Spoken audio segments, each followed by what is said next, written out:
We're exploring the theme of the sea dragon in the Bible. The dragon is a symbol representing chaos and death. These are forces that God controls and subdues when he orders creation in Genesis chapter 1. And then these are forces that God appoints both angels and humans to rule over on God's behalf. But the story of the Bible is about how God's creatures don't rule over the chaos and instead become chaos monsters themselves. The snake in the garden that deceives Adam and Eve is a spiritual being becoming a snaky monster. Adam and Eve's son Cain becomes a snaky monster. In the scroll of Exodus, King Pharaoh is depicted as a snaky monster. But behind all of this is this prophecy that a future human will not be overcome by the snake, but instead will crush the head of the snake. In today's episode, we're going to look at a story in the scroll of Judges. It's the story of the prophetess Deborah. She's a human mouthpiece for God. She embodies God's rule over the people, judging and leading them. And she loves to sit under a tree between high place and house of God on the mountain of fruitfulness. Deborah is a new Eve, tasked with striking down the bad guys of the story, who are a crafty king and his snaky commander. But the story's not just about Deborah. It's also about a non-Israelite woman, a Canaanite, named Jael. Through the female prophet, God's going to raise up a female deliverer. Jael lures the snaky commander into her tent, and as he sleeps, she drives a tent stake through his skull. She counter-deceives the deceiver, and she kills him, smashes his head. This is all Genesis 3:15, seed of the woman, smashing the head of the snake. But in this case, the seed of the woman is a woman. Today, Tim Mackey and I look at the story of Deborah and Jael in the scroll of Judges. Thanks for joining us. Here we go. Hey, Tim. John, hello. Hello again. Hello again. We're making our way through the story of the Bible, focusing in on the theme of the dragon. Mm-hmm. There's dragons in the Bible. There's dragons. However, it's not merely about, wow, isn't that cool that there's the Bible talks about dragons and why. And it is that. Yeah. But as we've dug in, we've realized it's actually more about what does it mean for creatures to fight against God's creation and become creatures that want to drag creation back into nothingness, into its decreation state. Mm-hmm. And I mean, that's horrifying. Yeah. To think about. That's also pretty intuitive. I mean, my kids on a regular basis are dragging our house back into a state of decreation.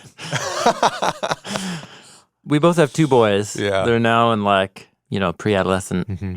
And wow, man, that's a lot of stuff gets broken at my house needlessly, just from curiosity and carelessness. You know what I mean? I'm just thinking yesterday, it was a sunny day in February in Portland yesterday, and my kids spent the whole afternoon outside, and I walked out and they had brought out a card table and they were playing card games, and they had made a big fire we have a metal fire pit thing in our backyard. And they were just burning so much stuff, but they felt the need to shatter it all before they put it in the fire. So they just had hammers. Oh, wow. Just breaking wooden stuff apart. Nice. And I was just thinking that's what they want to do. They just want to break stuff and then burn it. And that's where my kids are at right now. Do you know what I'm talking about? Just that impulse to do your kids have that? Take stuff apart and break it. Maybe not as much as your kids. Maybe I haven't given them enough opportunity. To break stuff? Perhaps. That's on a silly level, but there's something parabolic about that, where we just kind of, we make stuff and we break stuff. Yeah. And that's just somehow this paradox in our nature. Anyway. There's, people have pointed out that I have a personality trait in which I like to kind of poke at things. If something starts to become a little bit chaotic, I like to kind of just start prodding at it and be like, well, where's it going to break? Where most people are like, back up. That thing's going to, I have this intuition to be like, let's see what this thing is really made of. I have experienced this with you once. Yeah. Well, I have one vivid memory of it. I think the first time. Oh, really? Yeah. Do you remember we were with a friend who had a really powerful four-wheeler? This was many years ago. And there was it was wet, like spring, northwest day up in some woods. Uh-huh. And there was this really, really steep, muddy forest road. And we tried to go up it, and it just got stuck and spun out, and you reversed back. And I thought, like, we're going to just back up and go away. And then you were like, let's try it again.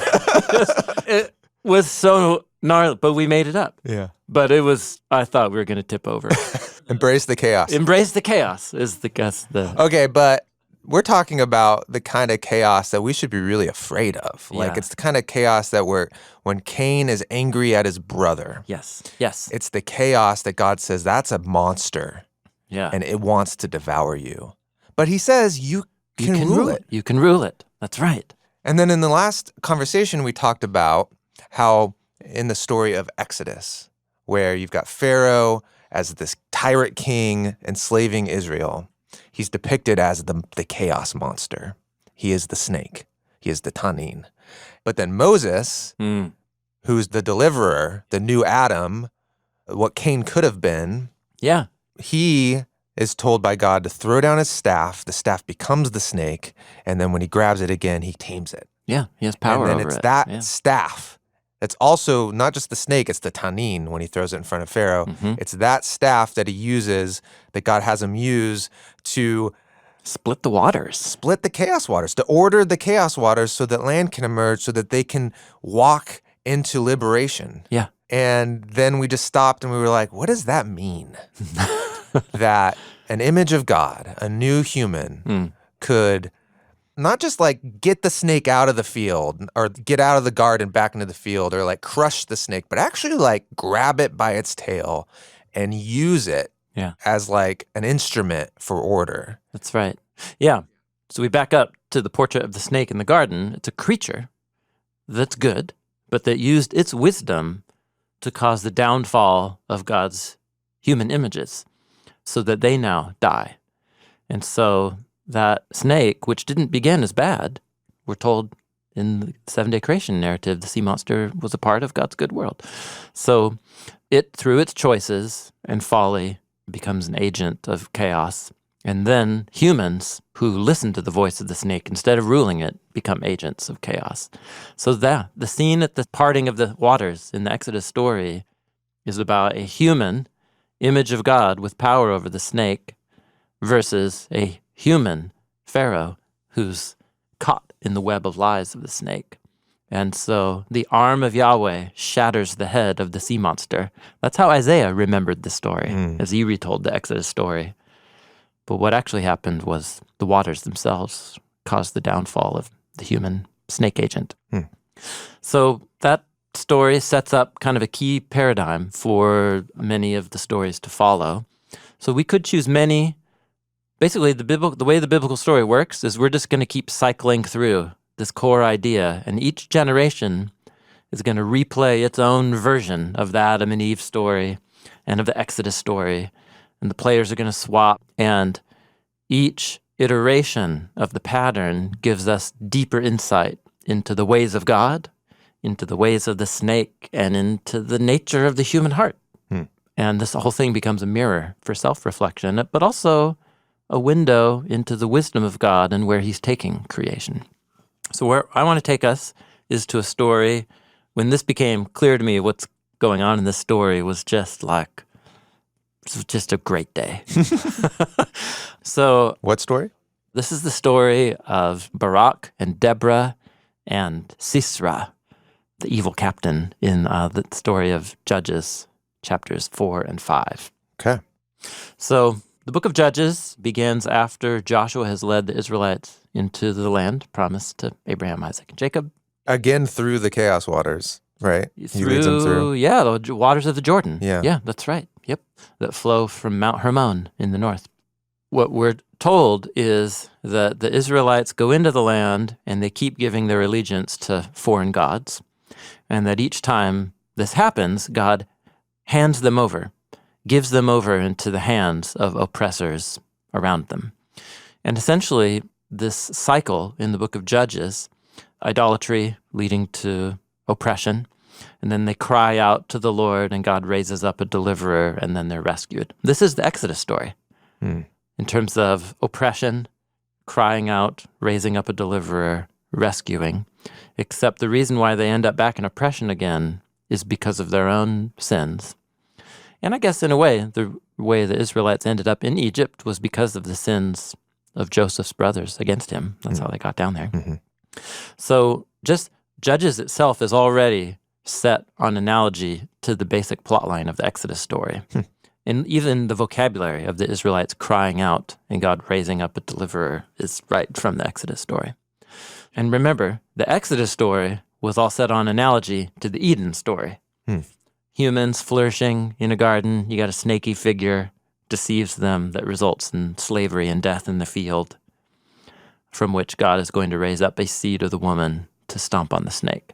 That's the Eden story. Mm-hmm. We saw in the last conversation how the Exodus story has been mapped onto all that. So now in this story, in Judges, that's just on replay. But in this particular story, I don't know why it brings so much delight to me, the way. So both the Exodus story and the Eden story are going to be echoed here. And I want us to just look for the snake. Look for where you see the snake appear in the story. It's a snake finding mission. Snake finding mission.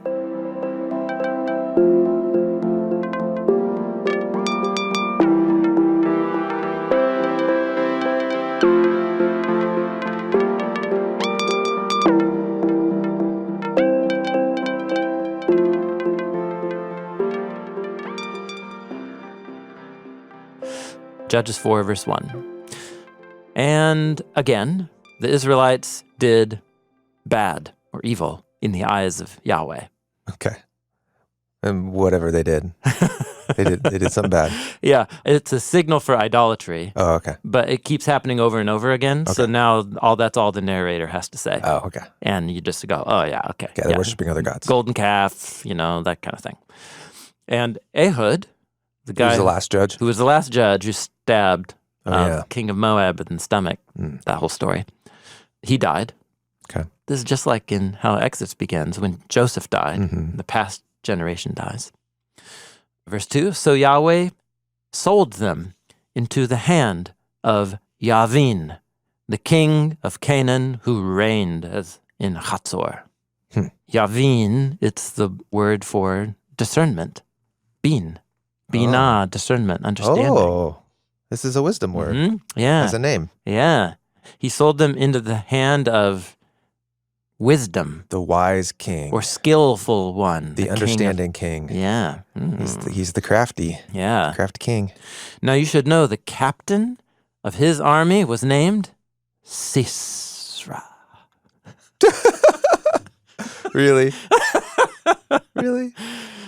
Okay. Here's what's fascinating. This is not a Hebrew name, Sisera. In other words, it's not a Semitic word. Is that a transliteration? It's a transliteration. Sisera. Yeah. It's either Luwian, which is a language spoken by Hurrian neighbors up to the north of Israel. Okay. But Luwian is not a Semitic language, but it's Sisera. And, it's a name for this guy. And then also way later in Ezra and Nehemiah, there's a Sisera that's among the exiles that returned to Israel.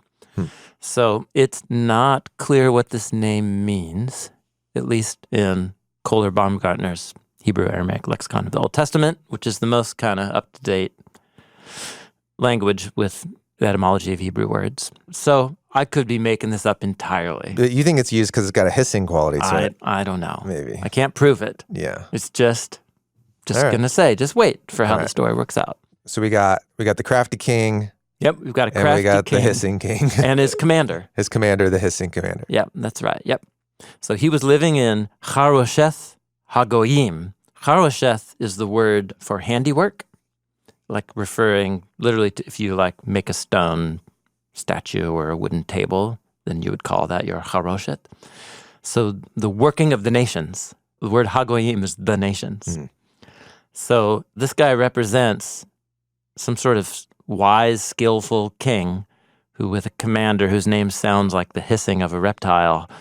And he lives in the land of the craftsmanship, the crafty workings he's trying to create, of the nations. You almost imagine the person building the tower to the skies, building the city, like the empire. Yeah, you know what the nations do? They rage. Yeah, okay. So that's the introduction of these guys. So the Israelites, they cried out to Yahweh. And you're like, oh yeah, this is the exact vocabulary used for Abel's blood crying out from the ground. And this is what the Israelites do when they cry out to Yahweh from their slavery. Because he, that is Yavin, had 900 iron chariots. Oh, chariots. Iron chariot. Chariots. You remember the last guy who had a lot of chariots? Oh, yeah, Pharaoh with his chariots. Yeah. Was that the last set of chariots? No, there have been some chariot armies in Joshua that were all actually also hyperlinked to Pharaoh. Okay. And he, that is Yavin, with his chariots and Sisera, captain, oppressed the Israelites with cruelty for 20 years. Okay. So he's pulling a Pharaoh move. Pulling a Pharaoh. This is the exact word used in the Exodus story. Okay, so that's the setup. Verse 4, pivot. Now, here's something, reader, that you should know. Around that time, Deborah, the prophetess, the wife of Lapidoth, was the judge in Israel. Okay. So she was the one, kind of was risen up at that time to be the... Yep, the spirit-empowered tribal chieftain. Okay. Yeah. Now, she's the wife of a guy named Flame. Deborah means bee, like honeybee. Oh. Yep. Sting like a bee, which he's going to do in the story. Muhammad Ali. Yeah. So Bee, the wife of Flame, was the judge of Israel. So this is rad. You have this prophetess who's like the honored judge and leader of the people in this season. And, you know, she loved to go sit under that palm tree of Deborah, you know, between high place and the house of God, Ramah and Bethel. She had her own little garden. In the hill country of Ephraim, fruitfulness. Come on. Come on. So you've got a prophetess, which means she's a human mouthpiece for God. Okay. She's an image of God. Because what she says is a representation of what God wants to say. She embodies God's rule over the people, judging and leading them. And she loves to sit under a tree between high place and house of God on the mountain of fruitfulness. Isn't that clever? Yeah. This is a great example of how the biblical authors... This is so hidden in the English. Yeah. But this is how they do it. This is how they... I mean, the palm tree's there. Palm tree, yeah. But Ramah and Bethel... Yeah. You have to know what those... high place and house of God. Bethel is house of God. That's locked in now. Yeah, yeah. But, yeah. Hill country is just the word mountains. Oh, is it? Yeah. Oh, yeah, okay. Yep. The mountains of Ephraim. And you know from Genesis that Ephraim is a word play on fruitfulness from the blessing that Jacob gives to Ephraim. Okay. So, if you've been using your concordance to look up names, all of these names are always significant. But we're painting an Eden scene here also. Okay. And an Exodus scene. With they're oppressed. The snaky king and his chariots and his oppression and so on. Okay. So she sent and she called for a guy named Lightning. Barak. Lightning. The son of my father is delightful. Avi Noam. From the holy place, Kedesh of Naphtali. And she said to him, hasn't Yahweh, the God of Israel, commanded you? Go, march to Mount Tabor, and take 10,000 men from the descendants of Naphtali and Zebulun. She's speaking on God's behalf here. Okay. I, that is God, will draw out Sisera, the commander of Yavin's army, with his chariots and troops to the wadi of Kishon. So a wadi is a seasonal torrential stream bed. Yeah. So it's dry because it's in the desert, but when it rains up in the hills, it'll turn into a river. Flash flood. Yeah. Yeah.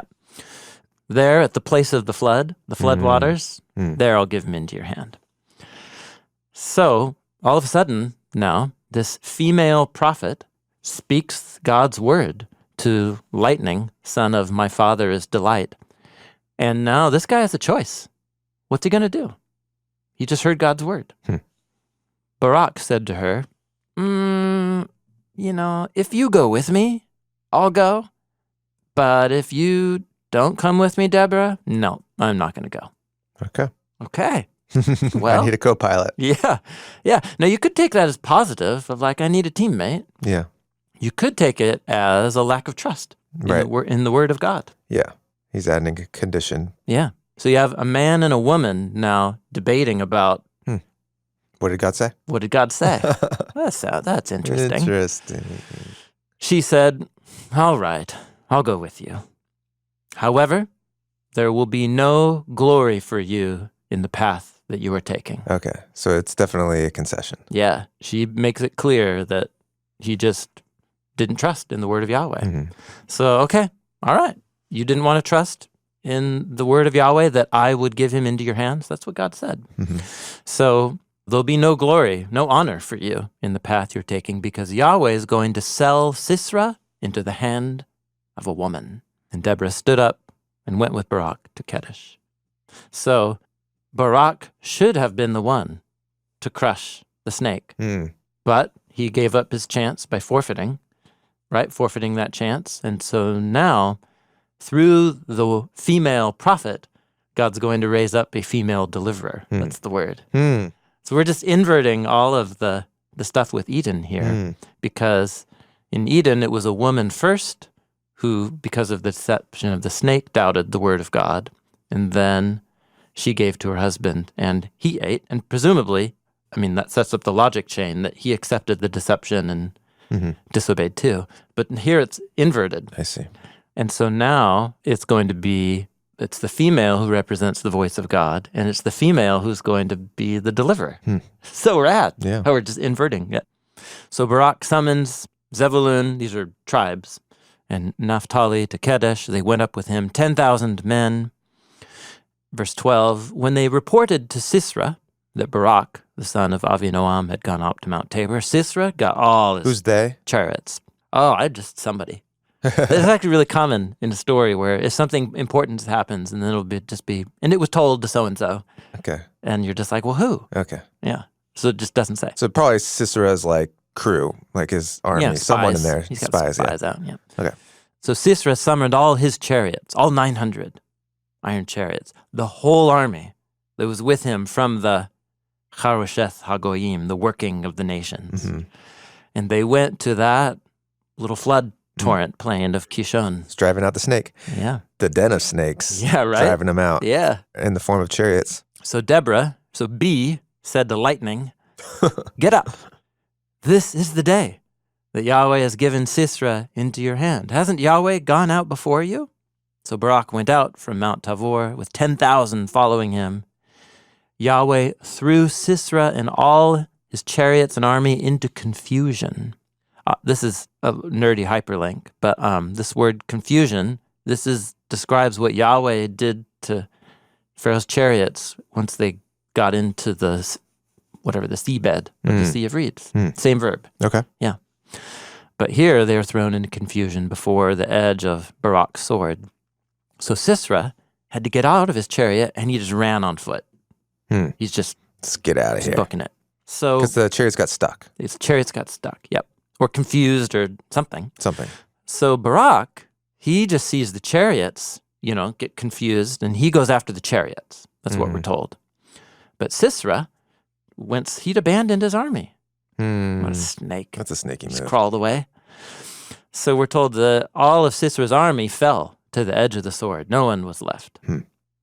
But Sisera, he got away. So he fled on foot, and he ended up at the tent of this woman, Jael. Yeah, it's the name of like a mountain goat, like a deer of the mountains. Jael, mountain goat. Mountain goat. Yeah, mountain goat. So he fled on foot to the tent of Jael, the goat of the mountains. She was the wife of Hever, from the line of Cain. Oh. Yeah, interesting. Okay. So she goes into the wife of a guy named Hever, who's a descendant of Cain. So this gets spelled with a K in our English translations, Kenite, but it's Cain's name as a family description.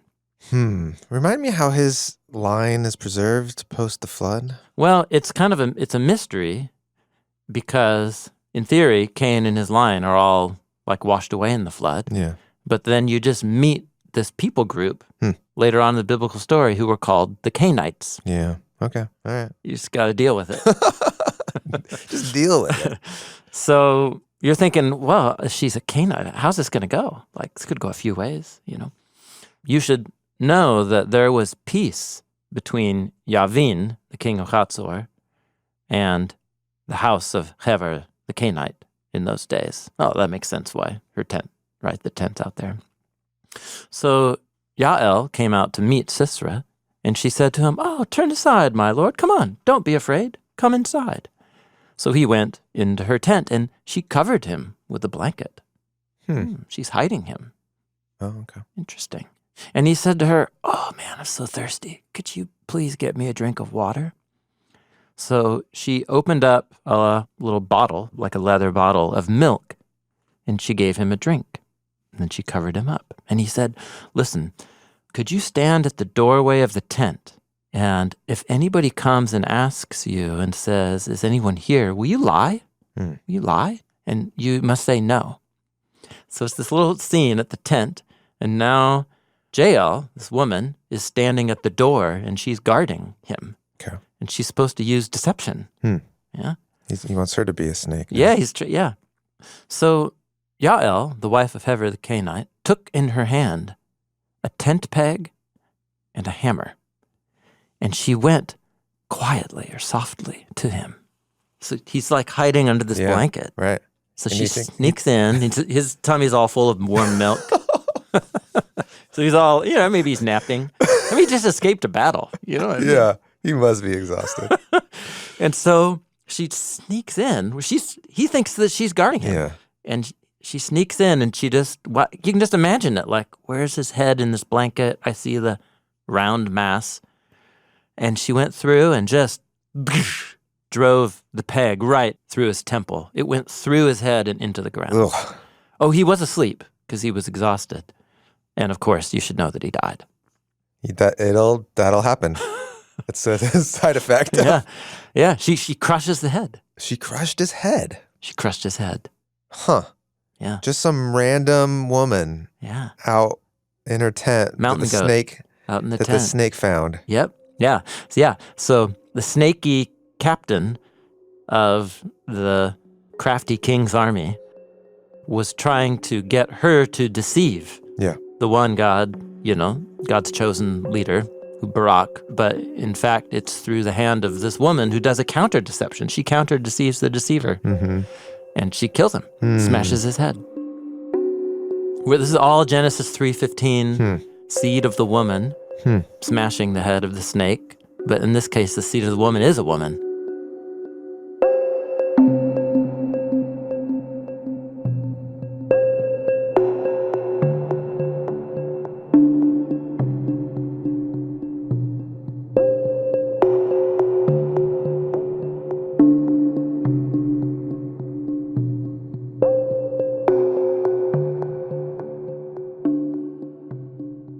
Yeah, and first the hero woman is Deborah. Yeah. But then it just shifts because the battle happens, Sisera flees, and now it's a new woman. Yeah, that's right. Who ends up finishing him off. Jael. Yep, that's right. The mountain goat. Yep, yeah. A wife of a descendant of Cain. A descendant? Oh, yeah. What's the significance of that? Well, part of it is that once you go... Do you remember Cain had a choice? Yeah. He's not the embodiment of evil. Right. He's a foolish human who made a bad choice. And if you do good, you too will be exalted. Exactly, yeah. So as you go out and you meet the Canaanites later on in the story, they split off, and you have good Canaanites who become allies with Israel, like in this story. And then you also have stories of bad Canaanites. I was thinking about Cain when we were talking last time about Moses, is Cain kills his brother, is cast out into the wilderness in exile, but is given a sign of protection by God. Yeah, right, yeah. And Cain could have, the story is so opaque in a way. It's like, what is the sign and what was he supposed to do with it? What he does is he builds a city. And later meditation, we did this in the theme of the city, as we talked about how building a city was him protecting himself. Yes. The sign was God saying, I'll protect you. Right. It's complete protection. It's a sevenfold protection. And then I was thinking about with Moses kills a guy. Yes, he does. Yeah. It's a Cain move. It's totally a Cain move. Yeah. Now, it's not his brother. It's an Egyptian. Well, but Moses he grew up with the Egyptians. Moses is both an Egyptian and an Israelite by that point. So it's kind of his brother. Yes. And he's exiled. And God, we're not told he's given a sign, but he encounters God out in the wilderness. And what Moses does, what maybe you can imagine Cain could have done, which is out in the wilderness, like embrace this identity of going, okay, I screwed up, I murdered my brother, but like I still want to do the right thing, and there was still more to the story for him. Yeah. And now you get to this story where it's like, there's more to the story. The Canaanites, it's not over for them. Yeah, Canaanites. Canaanites. Yeah, it's hard. Sorry. Because there's Canaanites who come from Ham. Yeah. And then there's Canaanites who come from Cain. Yeah. Okay. Yeah. With a K. Yep. Yeah, this is kind of it's a redemption of Cain's line, as it were. But what's interesting is it happens through a murder, right? Through killing, right? Yeah. But it's through killing a snake. It's as if she's doing. Well, it's all being creatively inverted in many ways. But you're right. It's a descendant of Cain's house who actually becomes the snake-crushing woman, seed of the woman. So you're saying the story on its surface, it's like, okay, so a woman graphically kills the bad guy. That's a cool story. Of course, I'm going to pass that on to my kids. Like, that's a great story.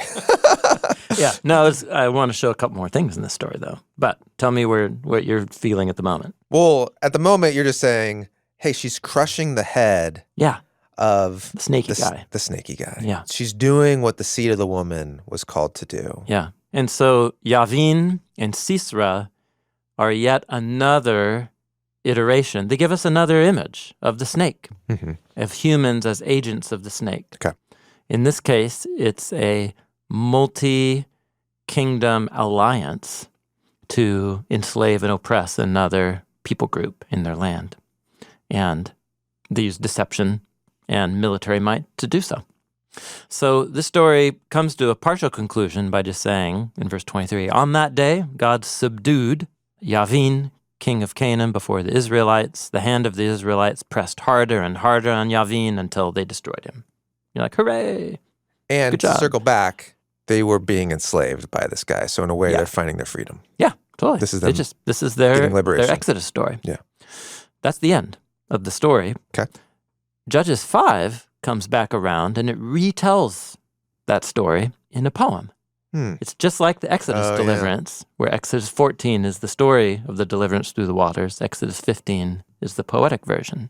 So even that itself is modeled after the Exodus story. And so it's a long, complicated poem that there's actually a very lot of really archaic, difficult to translate parts of the Hebrew. I just want to highlight a couple points in the story. In verse 19 of Judges 5, it focuses in on the battle, and this is how it retells the story. It says, the kings came, they fought. The kings of Canaan fought at Taanach by the waters of Megiddo, and they got no plunder in silver. Megiddo, that's not where they were though, right? Oh, yes, yeah. Mount Tabor and Megiddo are not that far from each other. And there's wadis there? Well, there's a big plain, the plains of Megiddo, and that lead further east and then south, and it's a big plain. Mount Tabor is a mountain. Basically, it's a big plain with mountains surrounding it to make it a big like kind valley. of valley. Okay. And Tabor, I'm trying to use my mental map right now.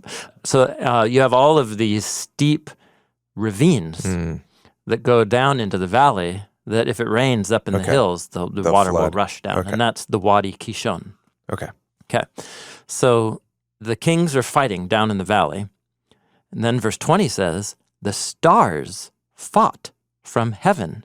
From their courses, they fought against Sisera.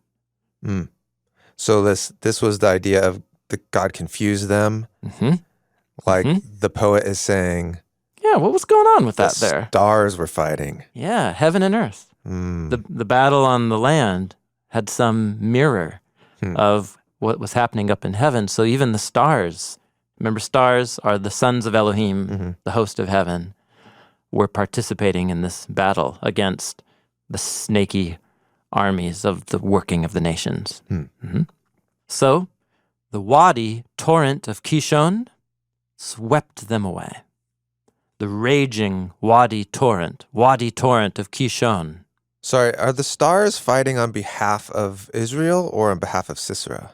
They're fighting against Sisera. Against, okay. Yeah. Okay. So I just want to notice the stars and then these floodwaters, these raging torrential waters The come chaos waters. against Sisera. Heaven, and remember in Genesis 1? Yeah. So this is what I'm saying, like when you come to places later in the Hebrew Bible, so the Israelites fight against Sisera. But now we're being told that also the stars in the darkness above and these floodwaters unleashed from the mountains come raging into the valley, and they were also fighting against Sisera. The forces of chaos, just like the waters of the Sea of Reeds, were used to fight against Pharaoh and defeat him in the waters. Yeah. So now Sisera is being defeated by the floodwaters and by the stars. And just like Moses could take the sea serpent in his hand, which is the staff, and use it as an instrument, like the stars, which are often thought of as and can become these chaos creatures, are actually fighting on their behalf. Yeah. So it's just the poem. It's almost as if the poem goes back and retells the story to give it a more cosmic frame, cosmic layers of meaning, using our classic chaos images from the story so far, darkness and floodwaters. But in this case, the waters and the stars and the darkness are agents of Yahweh to defeat the sea dragon or the snake. Now, there's no word plays I can find in this story on any of the words for snake or dragon, but the Eden echoes were there, like the chariots, the Pharaoh, Well, the there oppression. was just the being called a king. Oh, the wise king. The wise king. I mean, that is a bit of a hyperlink to the snake. Okay, all right. So check this out. Okay. So we made a video about Psalm 148, you and I and Carissa. Lifting the horn of salvation? Yep, a few years ago. She did the voice for that. And there was a couple, Jesse and Leah Roberts, who are the band Poor Bishop Hooper, who at that time they were going through and making a song, an original song for all of the 150 Psalms. Yeah. And so we got to commission them to make Psalm 148. Out of order. Out of order, because they were only to 92 or something. So they did that for us, and I love listening to their renditions of the Psalms. I often listen to them when I run. And I remember the day I first heard their rendition of Psalm 83, and I was like, oh my gosh. And this is so rad. Okay, so watch how Psalm 83 works. O God, do not be silent. Don't keep silent or be still, O God. For look, your enemies are roaring. Those who hate you lift up their head. They devise cunning schemes against your people. This is the exact same word used to describe the snake in the garden, Arum. They consult together against those whom you protect. They say, come, let us annihilate them from being a nation, so the name of Israel is remembered no more. They consult together with one purpose. They make a covenant against you. That's Babel language, right? Yeah, together as one. Yeah. Yes, yep.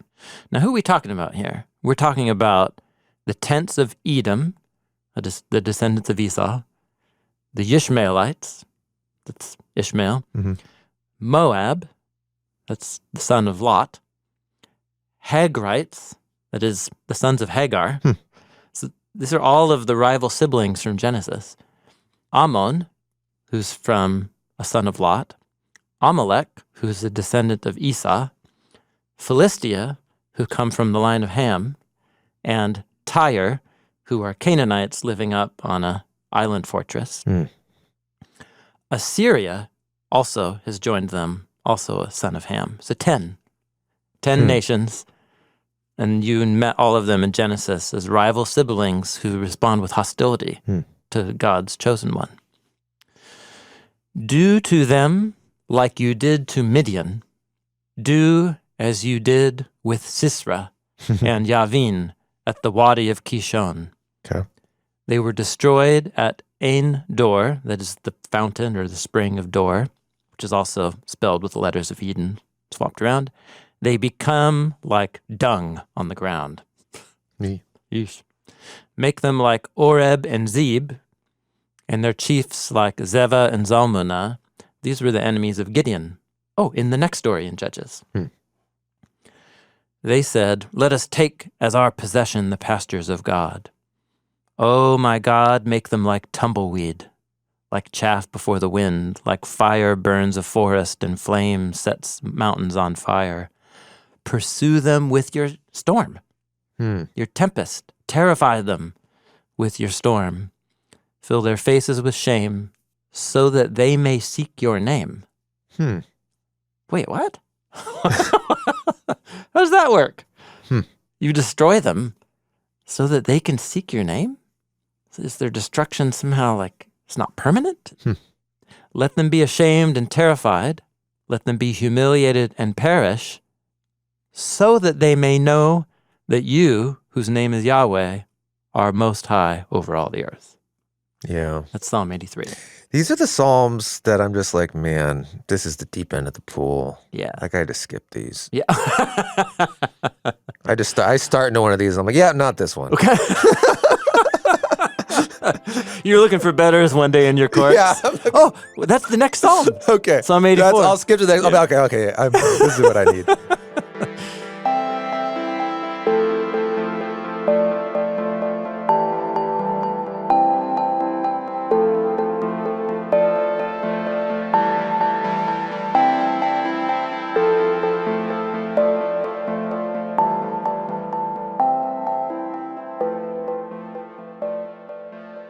This poem is a meditation on all these cycles of humans and their tribes or nations that become agents of the snake.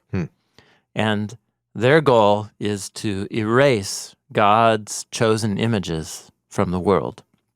And when they do so, they become like that cunning snake in the garden. Right? They were described in the language of the snake in verse 3. They devise cunning schemes. Yeah. Yeah, and they're roaring like sea dragons. Wait, so why like sea dragons? I mean... Oh, well, roaring is a common description of either the wild animals in the wilderness. Like a lion, of course. Like a lion, but then also like the wild seas. The chaos seas are often described as roaring. Okay. And so God is going to defeat them with the flood storm. That's what verse 15 said. But then we have all of this stuff basically about, we've named every bad guy except Babylon in the list of 10 nations. And what we're saying is, do to them what you did to, and then we name the stories of them getting crushed. Deborah and Barak, and then of Gideon. Yeah. And if you look in those stories, the bad guys in those stories are all described in the language of Pharaoh or the snake. So we're backing up here. All these stories are really about one thing. They're about how humans become agents of the snake, and when they do so, they introduce chaos and decreation into God's world. And so what God does is he unleashes the forces of decreation on them to destroy them. The fire and the... He meets them with fire and storm. Yeah. Flood and fire are like the common decreation motifs. And this is the key thing in our last conversation. God uses the chaos waters of the Reed Sea to destroy Pharaoh, who's become an agent of the snake, who was killing people in his own chaos waters, like throwing babies into the Nile. So it's measure for measure. God brings on the destroyer, the destruction that they have wreaked on others. But then there's that interesting little pivot at the end where it's like, destroy them forever so that they may know you and seek your name. Like, what does that mean? Means like those that are left, they're like, ooh. The image is right there. Somehow this destruction leads to a recognition, even by the enemies, of the name of Yahweh. So on one level, the poem makes you want to say, wow, okay, I want to be hyper aware that I don't end up in league with the snake. Takeaway number 1. Don't ally with snaky figures. Okay. But of course, the Hebrew Bible has been telling us Everyone's going to do it. that we all ally with the snake Yeah. in large and small ways. Yeah. So what this poem doesn't focus on is the deliverer of the snake. It just describes God as the destroyer of the snake by its own destructive forces. And, I think there are times when it's just good to focus on that thought. And Crushing the head. yeah, that God is on a mission to remove and deal with and bring an end to destructive human empires, institutions that unleash decreation into God's world. He won't have it. Right. Now, it raises the question of, well, who gets to call who the snake? Right. And Jesus will have a lot to say about that as you go forward into the biblical story. But, I've never had to live under an military occupation, and so I don't actually know what it's like to pray this prayer from a place of deep feeling and solidarity with. But the people who wrote these poems lived under military occupation for centuries.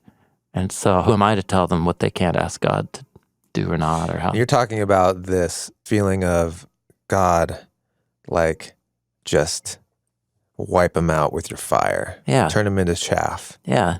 And tumbleweed. Mm-hmm. That, in and of itself, if you are the one enslaved in the field, if you're the one being oppressed, like, you can be empathetic with that. Yes. Of like, man, this violent, corrupt king just needs to be taken down. Yep. But then the poem takes a weird turn, is what you're saying, which is it goes, so that they will praise God. Yeah. And in what sense are they praising God? Yeah. And the poem doesn't provide resolution to that. Okay. So that's another way of thinking about the ways of the snake in the world through humans, and a way of thinking about what God is doing and will do about it. That's Judges. What we're going to look at next is a story that's really going to focus on the seed of the woman that God is going to raise up to defeat the snake on land or sea. And that's going to be in the story of David that we'll look at next. Okay. Thanks for listening to this episode of Bible Project Podcast. Next week, we're talking about a famous iteration of the theme of the Chaos Dragon. It's the story of David and Goliath. His humanness is clearly being de-emphasized, and his monstrous qualities are being brought to the fore. He has a Nechoshet helmet on his head. Nechoshet is the word for bronze, but it's spelled with the root letters of the word snake. And that word's getting used 4 times to describe Goliath. Today's episode was brought to you by our podcast team, producer Cooper Peltz, associate producer Lindsay Ponder, lead editor Dan Gummel, editors Tyler Bailey and Frank Garza. Tyler Bailey mixed this episode, and Hannah Wu provided the annotations for our annotated podcast in our app. Additional music and sound design for this series were written and composed by Bible Project staff. Bible Project is a crowdfunded nonprofit, and we exist to experience the Bible as a unified story that leads to Jesus. And everything that we make is free. And it remains free because of the generous support of thousands of people just like you. So thank you so much for being a part of this with us. Hi, this is Phil, and I'm from Raleigh, North Carolina. Hi, my name is Ellen, and I'm from Sweden. I first heard about Bible Project from my mom, who recommended it to me, and I use Bible Project for my quiet time with God. I first heard about Bible Project when I was in a Bible study in grad school. We were talking about something in Luke, and I came across the video for Luke's Gospel, and I've been a follower ever since. I use Bible Project for continued learning, from videos to podcasts, and now I'm even a dedicated student in the Bible Project classroom every night. My favorite thing about Bible Project is that they see the small details and make it so interesting, and I just want to read so much more. I've learned so much and use this wisdom to change the way that I live and to help others see God with fresh eyes. We believe the Bible is a unified story that leads to Jesus. We are a crowd-funded project by people like me. Find free videos, study notes, podcasts, classes, and more at BibleProject.com.